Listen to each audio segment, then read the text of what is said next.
Ladies and gentlemen, 80 years ago today, Field Marshal Montgomery, Commander-in-Chief of the Allied Ground Forces, wrote in his message to all soldiers on the eve of D-Day, "To us is given the honor of striking a blow for freedom which will live in history, and in the better days that lie ahead, men will speak with pride of our doings."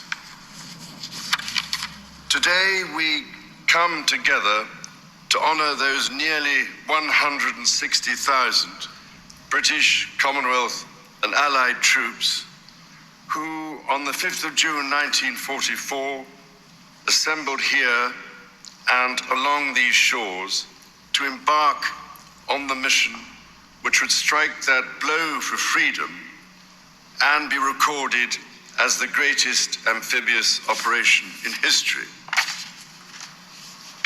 Those who gathered here in Portsmouth would never forget the sight.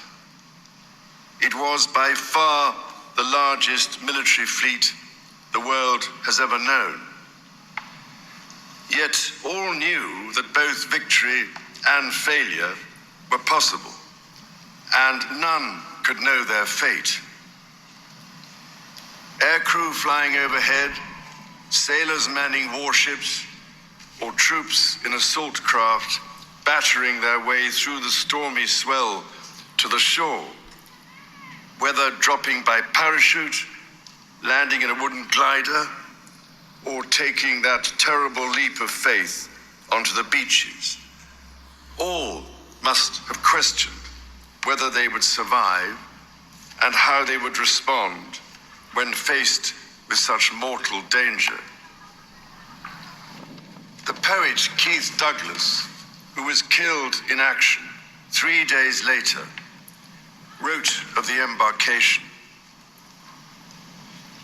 "Actors waiting in the wings of Europe, we already watch the lights on the stage and listen to the colossal overture begin. For us, entering at the height of the din, it will be hard to hear our thoughts, hard to gauge how much our conduct owes to fear or fury."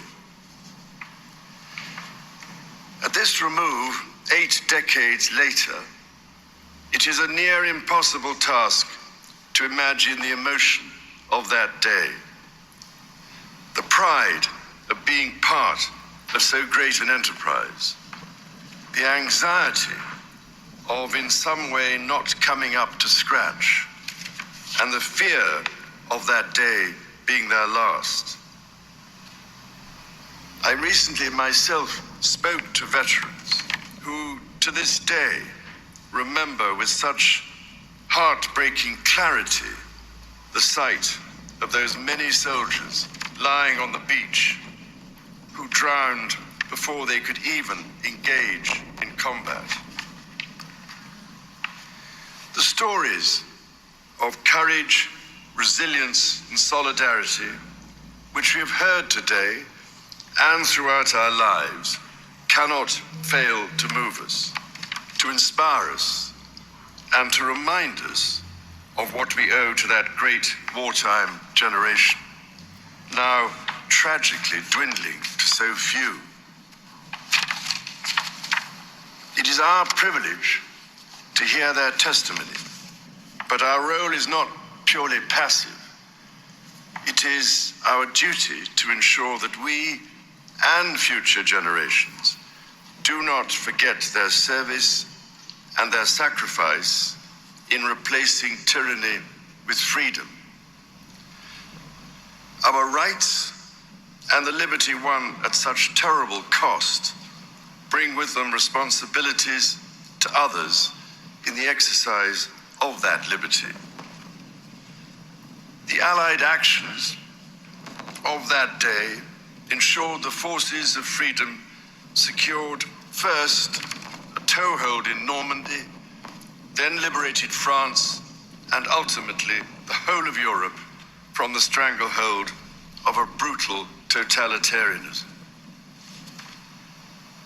And as we remember with humility, pride, and gratitude, let us never forget that the soldiers who fought in the campaign, launched from this place, came from 30 nations, from across the United Kingdom, the Commonwealth, and allied countries, while elsewhere in Europe, Allied forces continued to make vital progress in their successful Italian campaign.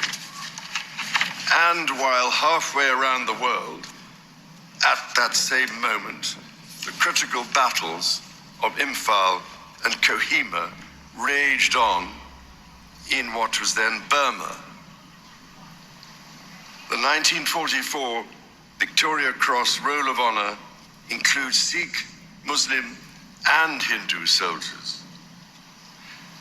A reminder that events that year shaped our world then and the society we share today. While it was the frontline troops who faced the greatest personal dangers, the privations and sacrifices of war were endured by so many more. The Allied victory was a truly collective effort, born of the fortitude and hard work of those who remained on the home front, toiling in factories, under our land in the mines, out in the fields, or working in secret, men and women alike. Their collective industry, ingenuity, and commitment helped our soldiers, sailors, and airmen to prevail. So, as we give thanks for all those who gave so much to win the victory, whose fruits we still enjoy to this day, let us once again commit ourselves always to remember, cherish, and honor those who served that day, and to live up to the freedom they died for by balancing rights with civic responsibilities to our country. For we are all eternally in their debt.